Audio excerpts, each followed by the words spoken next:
नमस्कार सभी बच्चों को। बच्चों तो ये हमारा वीडियो नंबर 2 है। इवनिंग शिफ्ट का जो हमारा पेपर था क्लास 8 का, तो उसका वीडियो एक पार्ट मैंने अपलोड कर दिया है। सेक्शन ए हमने उसमें कंप्लीटली सॉल्व किया हुआ था। अब ये हमारा सेक्शन बी और सी के लिए हम ये वीडियो बना रहे हैं, और अगर हुआ तो हम इसको डी बी सी में हम कवर कर लेंगे। तो इस वीडियो को बहुत ध्यान से देखें, और बेसिकली ये पूरा डिटेल सॉल्यूशन वीडियो है। सिर्फ आंसर्स को चेक करने के बजाय आप इसको सीखने की भी कोशिश करें। जो करंट सेशन में जिन बच्चों ने एग्जाम दिया है वो तो सिर्फ अपना आंसर मैच करे और स्टेप भी मैच कर ले, पर जो नेक्स्ट सेशन में जो बच्चे भी 7 से 8 में आएंगे उनके लिए काफी हेल्पफुल रहने वाला ये वीडियो। उनको सीखने को मिलेगा, नए नए कॉन्सेप्ट जानने को भी मिलेंगे। तो बहुत मेरे साथ बने रहे इस वीडियो में और ध्यान से देखें। हम सेक्शन बी स्टार्ट कर रहे हैं। क्वेश्चन नंबर 2, डायग्राम देखिएगा बच्चों। ये आपको एक ट्रेपीजियम शेप का स्ट्रक्चर दे रखा है। ट्रेपीजियम है ये कुछ इस तरीके का, और यहां पर ये क्वेश्चन डॉटेड लाइन से कुछ इस तरह का स्ट्रक्चर है। यहां से कुछ डॉटेड लाइन का ऐसा स्ट्रक्चर है। ये हो गया आपका एच, ये हो गया आपका जी, ये हो गया आपका एफ, ये हो गया आपका एफ, यहाँ पे हो गया ई, ये हो गया आपका डी, सी, बी और ए। ठीक है। अब यहाँ पर आप देख सकते हैं कि 130 डिग्री, और ये हो गया आपका, यहाँ पर ध्यान से देखिए ये एक्स है, हमें एक्स की वैल्यू निकालनी है। जहां पर ये इंटरसेक्ट कर रहा है पॉइंट, इसको ओ नाम दिया गया है। और यहाँ पर ये 30 डिग्री मेंशन है, 30 डिग्री 30 डिग्री है ये। ठीक है जी। और कहा कि in the following figure of a ship H A B D and G C E F are two parallelogram, find the value of x. तो बच्चों क्वेश्चन ध्यान से देखिएगा। ये जो एंगल आपका बी है वो ये आपका एंगल बी इक्वल होगा कि एच ए बी डी है, एच ए बी डी। तो ये हमारा एंगल यहाँ पर ये जो एंगल है ये 130 डिग्री होगा, और एक्चुअल में जो अंदर वाला जो एंगल है हमारा ये आपका हो जाएगा 50 डिग्री। कितना हो जाएगा? 50 लीनियर पेयर से। तो हम एंगल बी को किसके बराबर करने जा रहे हैं? ये है आपका A H D, A H D, जो कि कितना आ रहा है? 130 degree. Property opposite angle of the parallelogram are equal. अब यहाँ पर लीनियर पेयर लगाएंगे, हम यहीं पर लिख सकते हैं कि एंगल जो ए एच डी है, ए एच डी प्लस जो एंगल आपका अंदर वाला जी एच, अगर ओ की बात करें, एंगल जी एच ओ, ये 180 बनाता है। रीजन लीनियर पेयर, रीजन हो गया आपका लीनियर पेयर। ठीक। अब ये जो ए एच डी है वो आपका 130 डिग्री है, और जी एच ओ कैलकुलेट होगा तो कितना आ जाएगा? जी एच ओ आ जाएगा आपका, जी एच ओ आ जाएगा आपका 50 डिग्री, जो ऑलरेडी मेंशन है यहाँ पर। उसके बाद ये जो एंगल एफ देख रहे हैं, और एंगल ये वाला जो पोर्शन है F G C, angle F G सी बराबर 180 को इंटीरियर, तो ये 30 तो ये भी 30 डिग्री हो जाएगा। सॉरी, ये हो जाएगा आपका 100, ये 30 तो ये आपका हो जाएगा 150 डिग्री। कितना हो जाएगा? 30 डिग्री प्लस में एफ जी सी बराबर 180 डिग्री। तो एफ जी सी बराबर कितना हो जाएगा? 180 minus 30 degree equal to 150 degree. तो ये हो जाएगा आपका 150 डिग्री। कितना? 150 डिग्री, और 150 डिग्री के एवज में लीनियर पेयर से कितना आ जाएगा? 30 डिग्री। तो हम क्या करते हैं, यहां पर एंगल लगाते हैं ये 150, जिसका नाम है आपका F G C, angle F G C plus अंदर वाले एंगल के लिए हम क्या यूज कर लेते हैं यहाँ पर? इसके लिए हम यूज कर लेते हैं सी या ओ जी एच। क्या यूज कर लेते हैं? ओ जी एच बराबर कितना? 180 डिग्री लीनियर पेयर। क्या? Linear pair. ठीक है। अब ये हमारे पास 150 डिग्री था, प्लस में ये हमें पता नहीं OGH बराबर कितना? 180 डिग्री। तो OGH की वैल्यू कितनी है? OGH की वैल्यू आ जाएगी आपका 180 degree minus 150 degree equal to कितना आ जाएगा? 30 डिग्री। ठीक है जी, OGH। ठीक। अब ये आगे अपने काम का OGH 30 है 50। आपको पता है कि अंदर ये जो ट्रायंगल बन रहा है जिसका नाम है इन ट्रायंगल GHO, जिसमें एंगल हमने लिखा था OGH plus angle OHG plus angle X, यहाँ पे X लिख लेते हैं इसको, इक्वल टू कितना आ जाएगा? 180 degree. Angle sum property, angle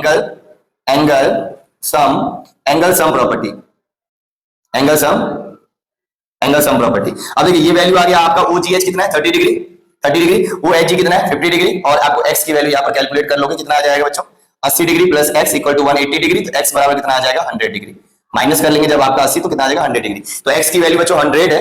बहुत ध्यान से देखिए, अच्छा सवाल है बट बेसिक क्या कि हाँ बस ध्यान से हमें पैरेललोग्राम ऑब्जर्व करना है। हमने प्रॉपर्टी कितनी लगाई? लीनियर पेयर की हमने 2 बार प्रॉपर्टी लगाई। अपोजिट एंगल और पैरेललोग्राम को एक बार, को इंटीरियर हमारा एक बार लगा हुआ है, और एंगल सम प्रॉपर्टी एक बार लगा हुआ है। तो ये इस तरीके से देखो, अगर हम इसको दोबारा रिकैप करें चीजों को, है ना, तो आपने 130 अपने को गिवन था 130, तो ये 130 आ गया opposite angle of the parallelogram. अब ये 130 आया, लीनियर पेयर से हमने 50 निकाल दिया, यहां से को इंटीरियर से ये 150 निकला, लीनियर पेयर से 30 निकला। एंगल सम प्रॉपर्टी से x की वैल्यू हमारी कितनी आ गई? 100 आ गया। तो ये क्वेश्चन हमारा कंप्लीट होता है। नेक्स्ट क्वेश्चन की तरफ चलते हैं। ठीक है बच्चों, क्वेश्चन नंबर 3 देखिएगा। क्वेश्चन नंबर 3 बहुत सिंपल है। -2 to the power 3 multiply, dot exponents में डॉट का मतलब मल्टीप्लाई होता है, -2 to the power -6 equal to -2 to the power 2m - 6। अब यहाँ पर क्या है? सिंपल, हमें m की वैल्यू फाइंड करनी है। अब आप देखेंगे यहाँ बेस सेम है, तो मल्टीप्लाई के केस में बेस जब सेम होता है तो पावर क्या हो जाता है? पावर ऐड हो जाता है। तो हम क्या करते हैं यहाँ पर -2 पावर को हमने क्या करते हैं यहाँ पर ऐड कर दिया, लॉज ऑफ एक्सपोनेंट्स की वजह से। ये -2 या 2m माइनस 6, यहाँ पर नियम लिख दीजिए a की पावर n इंटू a की पावर m, तो पावर क्या हो गया, पावर यहाँ पर ऐड हो गया आपका, तो -2 टू दी पावर कितना हो जाएगा 3, -6 plus minus minus -2 to the power 2m minus 6, तो -2 की पावर कितना हो गया माइनस का 3 इक्वल टू -2 की पावर कितना हो गया 2m माइनस 6। अब देखिए बेस सेम है तो पावर भी क्या होगा, इक्वल होगा। इफ ये base are equal then power are also equal है ना। अब तो यहाँ पर क्या करेंगे -3 इक्वल टू 2m माइनस 6, तो क्या हो जाएगा -3 प्लस 6 इक्वल टू 2m, तो ये हो जाएगा 3 इक्वल टू 2m, तो अब ये m की वैल्यू कितनी आ जाएगी, m की वैल्यू आ जाएगी 3/2, m की वैल्यू कितनी आ जाएगी 3/2, तो बहुत सिंपल क्वेश्चन है, m की वैल्यू हमारी 3/2 निकल के आ गया। नेक्स्ट क्वेश्चन की तरफ चलेंगे।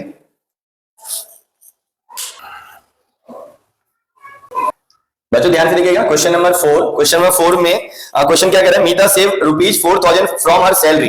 अब मीता ने जो बचाया है ना, मीता सेविंग की बात कर लेते हैं, मीता सेविंग, मीता ने कितना बचाया ₹4000, ये इसने बचाया, ठीक है, फ्रॉम हर सैलरी, और जो कि क्या है 10% ऑफ सैलरी है। ये जो है आपका अमाउंट जो सेविंग 4000 दे रखा है कितना है, ये 10% ऑफ हर सैलरी है ना, saving is 10% of her salary, ठीक है, सैलरी तो अपने को पता ही नहीं है, तो let be the salary be x, ठीक है।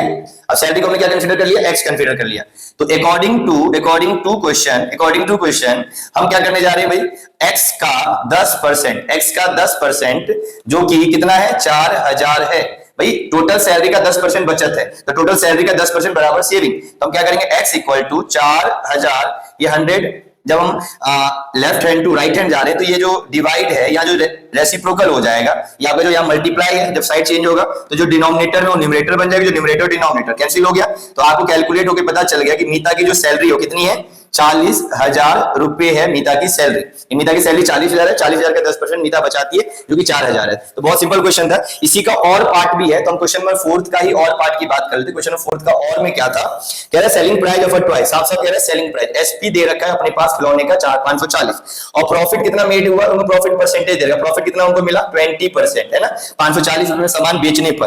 What is the cost price, हमें क्या निकालना है बच्चों, सीपी निकालना है, कॉस्ट प्राइस। बहुत सिंपल है, अपने को प्रॉफिट परसेंट का फॉर्मूला लगा देना, प्रॉफिट परसेंट क्या होता है formula, profit upon CP into 100, profit is 20%, 20/100, profit का फॉर्मूला क्या होता है बच्चों, एसपी माइनस सीपी अपॉन में सीपी, 25/100 1/5 ध्यान दीजिएगा, एसपी है 540, सीपी अपने को कैलकुलेट करना है, क्या करेंगे जी, क्रॉस मल्टीप्लाई, तो क्या हो जाएगा सीपी इक्वल टू 0, 5 4 20 एंड 5 25 और 2 27 है ना, ये हो जाएगा आपका 27, 0 5 20 27 और माइनस का 5 सीपी, तो देखो सीपी प्लस में 5 सीपी इक्वल टू कितना हो गया 2700, यहां कैलकुलेट कर देते, ध्यान से देखिएगा, तो 6 सीपी इक्वल टू 2700, तो सीपी इक्वल टू कितना हो गया 2700 बाय 6, कैलकुलेट करेंगे यहां पर, देखिए कैलकुलेट कितना आ रहा है, तो कैलकुलेट करते हैं, पहले डायरेक्टली कर दे, 6 4 24 और कितना हो जाए 6 24 और 3, तो 6 5 30, कितना आ गया 450, ये आ गया आपका 450, कितना आ गया 450, ये कॉस्ट प्राइस 450 निकल के आ गया कैलकुलेट करके, ध्यान से देखिए। तो ये क्वेश्चन नंबर जो 4 है इसका मैंने दोनों पार्ट करवा दिया, दोनों को ध्यान से देखिए, बहुत सिंपल क्वेश्चन था। नेक्स्ट क्वेश्चन पे चलेंगे, क्वेश्चन नंबर 5 देखिएगा, क्वेश्चन नंबर 5 क्या कह रहा है, Varun bought a pair of skates at a sale where the discount was given by 20%, तो डिस्काउंट परसेंट कितना दे रखा है, वरुण ने एक पेयर ऑफ स्केट्स खरीदा एक सेल्स में, तो सेल में डिस्काउंट पे सामान मिल रहा था, डिस्काउंट परसेंट दे रखा है 20, इफ द अमाउंट ही पे, तो वरुण ने जो पे करा, तो पे करा मतलब हम यहाँ पे कॉस्ट प्राइस लिख लेते हैं, कॉस्ट प्राइस मतलब जितने में उसने खरीदा कितने में खरीदा बच्चों, तो 1920 रुपए में खरीदा। Find the mark price of skate, find the mark price of skate, तो हमें यहाँ पे बताना है मार्क प्राइस कितना है, मार्क प्राइस कितना है, इसी डिस्काउंट काटने से पहले कितना था, तो भाई सिंपल सी बात है कि अगर हम यहाँ पर डिस्काउंट का फॉर्मूला लगाएं, डिस्काउंट परसेंट इक्वल टू क्या होगा, discount percent equal to discount upon में मार्क प्राइस इंटू 100, यही होता है, डिस्काउंट परसेंट को डिस्काउंट अपॉन में मार्क प्राइस इंटू 100। अब देखो डिस्काउंट परसेंट तो 20 है, तो 20 अपॉन 100 हो गया, और डिस्काउंट का फॉर्मूला क्या होता है, mark price minus cost price upon में मार्क प्राइस इंटू 100। अब ये कट के आ जाएगा आपका, ये देखो 100 तो हमने ऑलरेडी यहाँ मेंशन कर दिया, यहाँ का 100 आप हटा दो, ये 100 यहाँ नीचे आ चुका, तो ये आ गया 1/5। अब देखिए मार्क प्राइस अपने को पता नहीं है, सीपी कितना 1920 रुपए, कैलकुलेट करेंगे, मार्क प्राइस अपने को पता नहीं है, क्रॉस मल्टीप्लाई करेंगे, तो क्या आ जाएगा, mark price equal to 5 time of mark price minus 0 5 दूनी 10, और ये हो गया 9 5 45, 45 6 46 और ये हो गया 9600 है ना, तो 9600 हो गया मल्टीप्लाई करने पर mark price minus 5 mark price equal to minus का 9600। कैलकुलेट करिए, यहां पर देखिए तो ये हो जाएगा माइनस का 4 mark price equal to minus का 9600, माइनस माइनस कैंसिल, तो मार्क प्राइस इक्वल टू क्या हो जाएगा 9600 डिवाइड बाय 4। कैलकुलेट करिए, 4 दूनी 8 9, फिर हो जाएगा आपका 4 4 16 2400। तो मार्क प्राइस कितना, मार्क प्राइस 2400। मतलब ये जो स्केट था, पेयर ऑफ स्केट, ये 2400 का था, जो कि डिस्काउंट मिलने के बाद जो कि वरुण को 1920 में मिला। प्रोसेस देखिए, फॉर्मूला देखिए, ये रहा आपका फॉर्मूला यहाँ पे जो कैलकुलेट किया गया। हमने क्वेश्चन से पहले तो जो कंटेंट था उसको अलग कर दिया, फॉर्मूला अपने को याद होना चाहिए, कैलकुलेशन का प्रोसीजर देखिए, बहुत सिंपल प्रोसेस को हम फॉलो करें ताकि आपको बहुत आसानी से समझ में आए। नेक्स्ट क्वेश्चन चलेंगे हम, नोट डाउन कर लीजिए। क्वेश्चन नंबर 6 बच्चों ध्यान से देखिए, क्वेश्चन नंबर 6 क्या कह रहा है, what must be added to 2m square minus 3mn plus 3n square to get 5m square plus 2mn plus 7n square. तो क्या कह रहा है कि हम इस एक्सप्रेशन में, जो कि एक्सप्रेशन क्या है 2m स्क्वायर 3mn प्लस में 3n स्क्वायर, इसमें हम क्या ऐड करें, कि क्या ऐड करें। सपोज करिए कि हमें नहीं पता, तो हमने कहा कि x ऐड करते हैं, क्या ऐड करें कि हमें रिजल्ट में क्या मिल जाए 5m स्क्वायर प्लस में 2mn प्लस में 7n स्क्वायर। तो भाई सिंपल सी बात है कि हमें वो पता करने की क्या ऐड करना है, तो हमने x को यहां होल्ड करा, लिख दिया 5m स्क्वायर प्लस में 2mn प्लस में 7n स्क्वायर। और ये जो टर्म है जब लेफ्ट हैंड से राइट हैंड में जाएगा तो साइन चेंज होगा, प्लस का आपका माइनस हो जाएगा, माइनस वाला आपका प्लस हो जाएगा, प्लस वाला आपका माइनस हो जाएगा। तो ये हो गया आपका कैलकुलेशन। देखिए पॉजिटिव आपका नेगेटिव हो गया, नेगेटिव आपका पॉजिटिव हो गया, पॉजिटिव आपका नेगेटिव हो गया, बहुत सिंपल। अब यहाँ पर 5m square minus 2m square like term देखिए, तो 3m स्क्वायर 2mn और 3mn क्या हो गया 5mn और 7n स्क्वायर में 3n स्क्वायर क्या हो गया 4n स्क्वायर। तो भैया आपका जो रिजल्ट आ गया, ये रिजल्ट आया है कि आपको पूछा गया था क्या ऐड करूं इस एक्सप्रेशन में कि ये एक्सप्रेशन आपको मिल जाए, तो हमें पता चल गया कि हमें ये ऐड करना पड़ेगा जो कि 3m square plus 5n plus 4n square है। हमने कैलकुलेट करा, ये सब 2 नंबर के क्वेश्चन, बहुत सिंपल क्वेश्चन दिया गया था। नेक्स्ट क्वेश्चन की तरफ चलेंगे।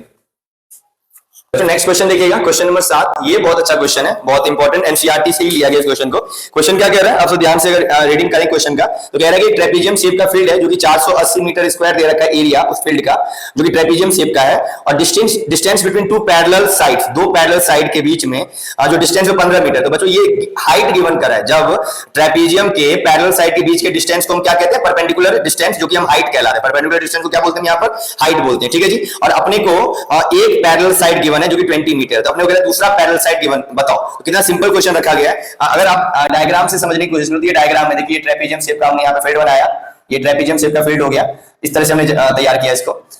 या इसको ऐसा कर सकते हैं कि हम यहाँ पर ऊपर की लाइन छोटी कर दें और नीचे में हमने क्या करा यहाँ पर लाइन को लंबी बना दी इस तरह से। अब यहाँ पर ये पैरेलल साइड है, लिख दो ए बी, डायग्राम बनाने की नीड नहीं है, समझाने के लिए बता रहा हूं। मान लीजिए कि ये 20 मीटर है, मान लीजिए कि क्या है 20 मीटर है, अपने को ये साइड पता लगाना है। ये परपेंडिकुलर डिस्टेंस की जो बात हो रही है ना वो हाइट कहलाती है, और ये दे रखा है अपने को कितना 15 मीटर, कितना दे रखा है 15 मीटर, ये हाइट दे रखा है। और ये पूरे ट्रेपीजियम शेप फील्ड का एरिया दे रखा है 480 मीटर इसका, सिंपल। तो यहाँ पर अपने पास क्या क्या पता है, एरिया पता है, हमने यहाँ पे एरिया लिखा, एरिया दे रखा है 480 मीटर स्क्वायर। यहाँ पर पैरेलल साइड, एक पैरेलल साइड गिवन है, तो यहाँ पर वन पैरेलल साइड जो आपको गिवन है 20 मीटर है, और जो हम इसको हाइट बोल देते हैं, हाइट अपने पास जो गिवन है वो कितना गिवन है 15 मीटर। फॉर्मूला क्या होता है, फॉर्मूला देखिए, इसमें जो अदर पैरेलल साइड है, अदर पैरेलल साइड अपने को नहीं पता, अदर पैरेलल साइड को हम यहाँ पे x सपोज कर लेते हैं।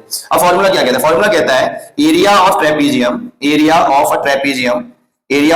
Trapezium equal to half into sum of parallel sides into height, ये फॉर्मूला अपने पास। अब देखिए ध्यान से, एरिया अपने को पता है, एरिया कितना दे रखा है 480 metre square, half into sum of parallel side. अब सम ऑफ पैरेलल साइड कौन कौन सा भाई, अपने को 20 पता है, 20 रहा, इसको हमने x सपोज किया, x इनटू में हाइट है 15। अब कैलकुलेट करें तो ये कैलकुलेट कैसे होगा, ये जो 20 डिनोमिनेटर में जब हम राइट हैंड से लेफ्ट हैंड में लाएंगे तो न्यूमरेटर में बन जाएगा 480 इंटू 2 हो जाएगा, और डिवाइड में आप 15 ले आएंगे, यहाँ पर मल्टीप्लाई से डिवाइड में आ गया, तो 20 प्लस x आपका यहाँ बच गया, ठीक है। ऊपर आप कटा तो काटिए, जैसे देखिए 15 दिया 45, 45 40 48, 15 दूनी 30, 32 आ गया, ठीक है। 32 दूनी क्या हो जाएगा, हम यहाँ कर देते हैं, 32 दूनी क्या हो जाएगा 64, 64, और इक्वल टू में क्या दे रखा है 20 प्लस x। तो कैलकुलेशन भी आसानी था इसका, ये हो जाएगा आपका 44 मीटर। तो हमारा जो अदर पैरेलल साइड था वो कितना आ गया 44 मीटर। और इसी क्वेश्चन के साथ हमारा सेक्शन बी कंप्लीट हो जाता है। सेक्शन बी के हमारे जो भी क्वेश्चंस थे, ये हमारे 6 क्वेश्चन थे टोटल इस सेक्शन में,